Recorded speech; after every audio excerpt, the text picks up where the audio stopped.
This edition of Close Up in Class looks at the Iranian peace process.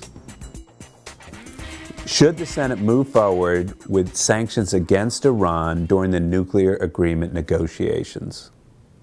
Try to think of an analogy again, right? Put yourself in the shoes of the players in this game.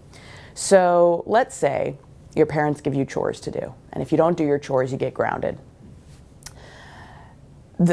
If we were to go to Iran and say, okay, we're going to impose sanctions on you even though you have come to the negotiating table with us, that would be like your parents grounding you in the middle of you doing your chores. You're doing what you're supposed to do, and they ground you anyway. So Iran has come to the table. Iran has said, we are willing to work with you. We are willing to show you that we have stopped uranium enrichment. Let's talk. So at this point, if the United States Senate were to say, okay, great, let's talk, but we're also going to hit you with this big stick. Just put yourself in the shoes of the person getting hit with that stick and think about how, would that make you want to continue to negotiate? Probably not.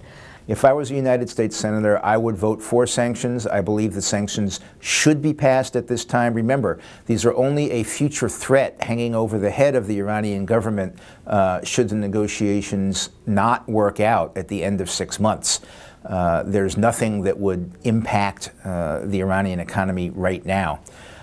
The difficulty that I see and that I think a lot of senators see is that once the sanctions have been relaxed for 6 months, getting them back in place is going to be extraordinarily difficult. By having these sanctions hanging over the negotiations so that they kick in should the negotiations fail, I think that's in everyone's best interests. The president doesn't want that. It's not going to happen. I would vote for it. We'll see how it comes out. I have my doubts, but I wish the president well.